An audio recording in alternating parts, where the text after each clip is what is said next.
रात का 12 बज रहा है और यह घाट जाग रहा है। लोग अपनों के साथ अपनों को विदा करने और मोक्ष की कामना से पहुंचे हैं काशी के इस पौराणिक घाट पर, जहां सतयुग से जल रही हैं चिताएं।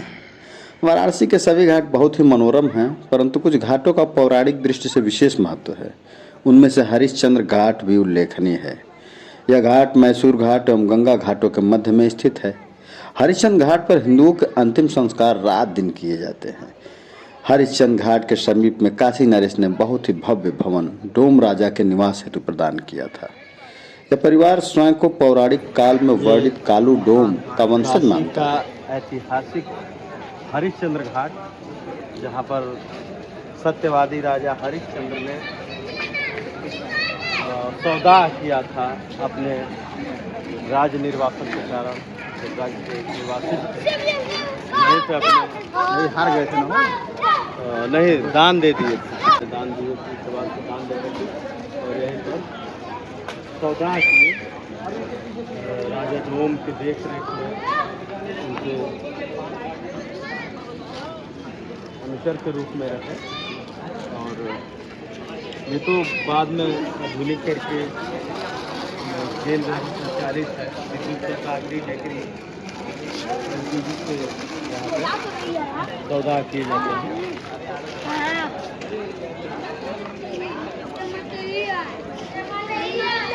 हरिश्चंद्र घाट पर चिता के अंतिम संस्कार हेतु सभी सामान, लकड़ी, कफन, धूप, राल इत्यादि की समुचित व्यवस्था है। हरिश्चंद्र घाट वाराणसी के दो प्रमुख स्मशानों में से एक है। मान्यता है कि इस घाट का नाम राजा हरिश्चंद्र के नाम से प्रेरित है, जिन्होंने सत्य के पालन हेतु स्वयं को ही स्मशान घाट पर बेच दिया। घाट के निकट 20वीं सदी का अलंकृत गोपुर युक्त दक्षिण भारतीय स्थापत्य शैली का काशी कमटेश्वर मंदिर भी है। सही ना हो? हरिश्चंद्र चिता सवेरे में जली पता बनावा यार, उससे कोई दिक्कत ना, हम जाना हमके कोनो दिक्कत ना। हाँ तो बनावा, उससे ना बैठल वाला आप बैठ गए। एक दिन नदी के तीरे जात रहनी। इस घाट पर जैसा कि आप देख पा रहे हैं, राजा हरिश्चंद्र, माता तारामती एवं रोहतासु का एक पुरातन मंदिर है। साथ में एक शिव मंदिर भी है। आधुनिकता के युग में यहाँ एक विद्युत सौदागृह भी है, परंतु इसका प्रयोग कम ही लोग करते हैं। बाबा कालूराम एवं बाबा कीनाराम, जिन्हें अघोर सिद्धि प्राप्ति के लिए यहीं शिव मंदिर पर निशा आराधना की थी। कहा जाता है कि बाबा कीनाराम जी ने सर्वेश्वरी मंत्र की सिद्धि हरिश्चंद्र घाट पर ही प्राप्त की थी। पौराणिक कथा कुछ इस प्रकार है। जहाँ तक मुझे याद है, राजा हरिश्चंद्र एक बार जो प्रण कर लेते थे उसे किसी भी कीमत पर पूरा करके ही छोड़ते थे। एक बार राजा हरिश्चंद्र ने सपने में देखा कि ऋषि विश्वामित्र को उन्होंने अपना सारा राजपाट दान में दे दिया है। अगले दिन जब विश्वामित्र उनके महल आए तो राजा ने अपने सपने की बात ऋषि को बता दी और सारा राजपाट दे दिया। राजा अपने पूरे परिवार के साथ जब महल से जा रहे थे तब विश्वामित्र ने उनसे स्वर्ण मुद्राएं दान में मांगी थी। तब राजा ने अनुचरों को आदेशित किया कि ऋषि श्रेष्ठ को राजकोष से स्वर्ण मुद्राएं प्रदान की जाएं।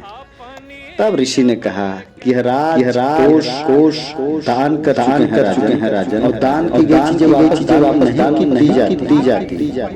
उस पर जब आपका कोई अधिकार ही नहीं रहा है राजन, तब आप दान कैसे दे सकते हैं? फिर राजा अपनी पत्नी और बच्चे के साथ काशी चले आए और वहां स्वयं को कालू डोम के यहाँ बेचा और पत्नी को कहीं और। जब उनके पुत्र की सर्पदंश से मृत्यु हुई और रानी तारा अपने पुत्र के अंतिम संस्कार के लिए घाट पर पहुंची, तो घाट पर अंतिम संस्कार के लिए राजा ने अपनी पत्नी को भी कर चुकाने के लिए कहा। तब तारा ने अपनी साड़ी फाड़ कर चुकाया और अपने पुत्र का अंतिम संस्कार किया। तभी उस समय आसमान से बिजली चमकी और उसकी रोशनी में राजा ने अपनी पत्नी का चेहरा देखा और अपने पुत्र का शव देखकर भावुक हो गए। लेकिन फिर भी उन्होंने अपना कर्तव्य निभाया। अपने परिवार की ऐसी हालत को देखकर राजा को अंदर से हिला कर रख दिया था। उस दिन एकादशी का व्रत भी था। राजा हरिश्चंद्र ने अपनी पत्नी तारा से कहा कि जिस सत्य की रक्षा के लिए हमने अपना राजपाट, महल और अपने परिवार को बेच दिया, आज उसी सत्य की रक्षा की घड़ी है। तभी आसमान से आकाशवाणी हुई और भगवान स्वयं प्रकट हुए। भगवान ने कहा कि हे राजन, तुमने सत्य को अपने जीवन में आदर्श रूप से स्थापित किया है।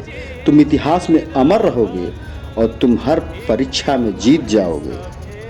तब से यह घाट राजा हरिश्चंद्र घाट से नाम से प्रसिद्ध हुआ और कालू डोम के वंशज आज भी यहाँ के घाटों पर सौदा का काम करते हैं और उनके नाम के आगे डोम राजा लगा, डोम राज लगा।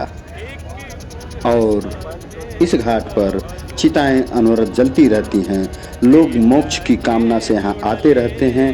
कोई सिद्धि के लिए आता है तो कोई रिद्धि के लिए आता है, कोई मोक्ष के लिए आता है, कोई अमरता के लिए आता है, कोई शांति के लिए आता है। आइए आज का ये सफ़र फिर मिलेंगे किसी मोड़ पर।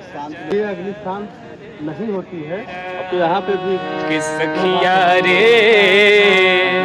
सुंदर शरीरिया यज्ञ में जार लाए राम।